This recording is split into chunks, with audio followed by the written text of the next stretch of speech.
Saint-Bénilde naît le 14 juin 1805 à Turet, près de Riom dans le Puy-de-Dôme, au sein d'une famille de fervents chrétiens, propriétaire d'une petite ferme. Il est le quatrième d'une fratrie de 6 enfants. Très jeune, il perd plusieurs frères et sœurs. Sa maison natale existe encore aujourd'hui et peut être visitée à Turet. Il est baptisé dans l'église du village, où un culte lui est désormais dédié, tout comme à Saugues, où il est mort. De nombreux pèlerins s'y rendent pour demander la guérison, pour eux-mêmes, mais aussi pour leurs proches. Il est notamment prié pour la guérison du cancer.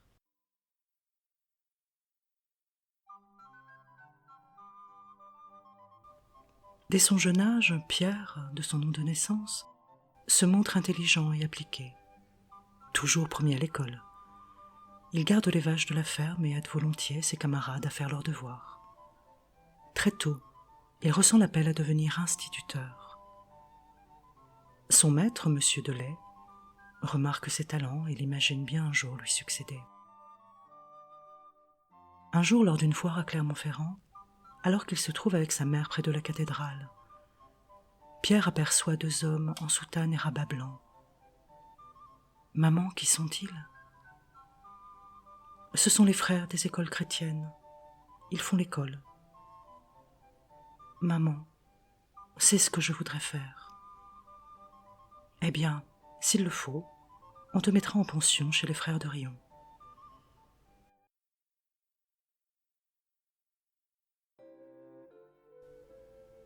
À Riom, Pierre confirme son désir de devenir frère. Dès l'âge de 14 ans, les frères l'engagent comme assistant instituteur. En 1820, il entre au noviciat des frères des écoles chrétiennes à Clermont-Ferrand.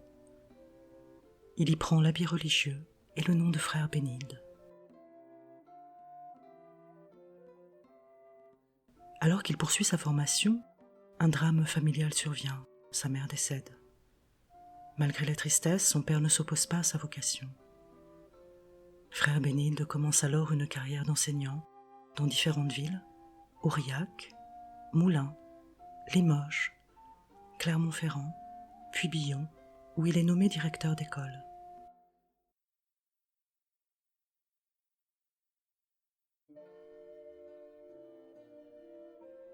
Le 29 septembre 1841, frère Bénilde arrive à Saugues, accompagné de 2 frères. Une souscription populaire permet de récolter 40 000 francs pour financer une nouvelle école. Les habitants, étonnés par sa petite taille, murmurent « Les frères de Clermont nous envoient ce qu'ils ont de moindre ». Ils sont très loin d'imaginer que ce petit frère deviendra leur gloire. Son école devient la meilleure de la région, accueillant jusqu'à 300 élèves.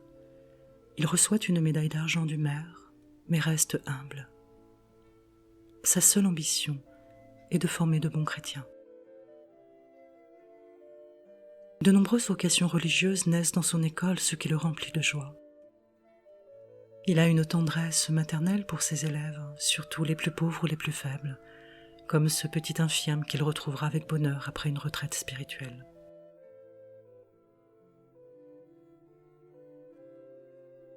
Touché par la demande des parents de ses élèves, frère Bénilde crée des cours du soir pour leur apprendre à lire et à écrire. Le catéchisme reste au cœur de son enseignement. C'est son plus grand devoir, dira-t-il. Il est également très attentionné envers ses frères. Un jour d'hiver, lorsque ses frères arrivent de nuit sous la neige, il laisse une bougie allumée à la fenêtre pour les guider. Il achète même des instruments de musique, clarinette, bugle, trombone, flûte, accordéon, pour animer la vie communautaire. Les enfants chantent des cantiques en promenade accompagnés de son accordéon diatonique. Il deviendra plus tard le patron des accordéonistes. Frère Bénilde nourrissait aussi une grande foi dans l'éducation. Tous les élèves étaient appelés « monsieur », quelle que soit leur origine. Il préparait des repas pour les plus pauvres, recyclait des vieux vêtements pour eux et consacrait des heures à les tutoriser. À sa mort, plus de 200 frères et une quinzaine de prêtres avaient été formés dans sa classe à Saugues. C'était un homme qui avait une attention particulière aux choses et aux êtres. Il était d'une rigueur imparable, clair, très cadré et forcément très cadrant. Saint Bénigne a la faculté de nous guider avec justesse, droiture et persévérance. Il est un saint qui peut agir non seulement sur la maladie, mais également sur tout ce qui touche à l'éducation de la jeunesse, plus que jamais perdue à notre époque, sans repère, sans réel équilibre, sans sens existentiel ni direction. Il n'usait jamais de violence et avait compris très tôt que sa propre contenance était indispensable pour transmettre aux enfants ce qu'est se contenir, se poser des limites et se maîtriser. Les éducateurs, les parents, tous ceux qui œuvrent avec la jeunesse et souhaitent encore transmettre des valeurs d'humanité, d'humilité dans le respect des lois de Dieu, ont cette chance aujourd'hui de pouvoir prier Saint Bénilde, qui répond toujours.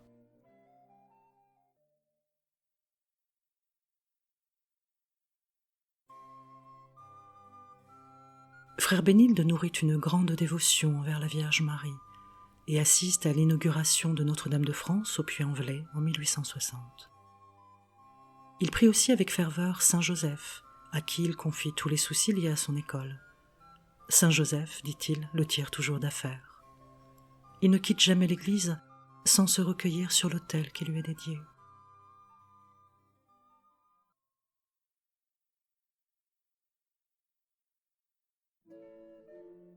Frère Bénilde meurt le 13 août 1862, épuisé par une dure vie de labeur.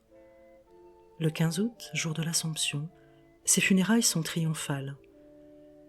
Une femme paralysée se traîne jusqu'à sa porte pour voir le cortège. En priant le Saint-Frère, elle retrouve soudainement ses forces et marche jusqu'au cimetière. Ce miracle bouleverse les habitants. Dès lors, il prie sans relâche celui qu'il considère comme un protecteur et guérisseur du ciel. De nombreuses guérisons sont attribuées à son crucifix, souvent réclamé par les malades.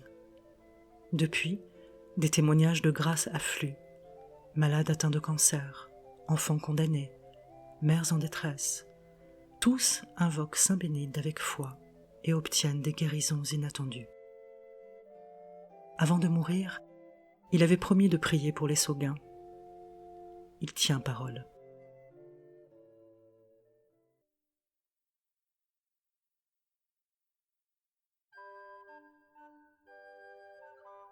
Une statue réalisée par Philippe Caplin le représente avec sa bonne tête d'Auvergnat, les épaules modestement effacées, entouré de ses chers petits Sauguins sous son manteau.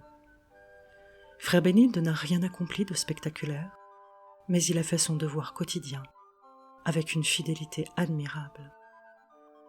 Son exemple prouve que la sainteté est accessible à tous.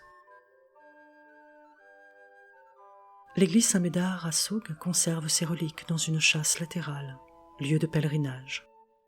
L'ancienne école abrite un diorama de 13 scènes en son et lumière, racontant sa vie.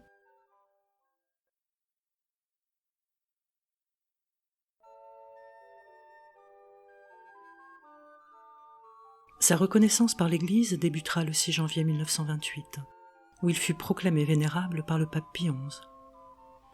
Le 4 avril 1948, il sera béatifié par le pape Pie XII. Puis, le 29 octobre 1967, il sera enfin canonisé par le pape Paul VI. Sa fête est célébrée le 12 août. Il est le premier frère des écoles chrétiennes canonisé après Saint Jean-Baptiste de La Salle. En 1990, il est déclaré patron des accordéonistes.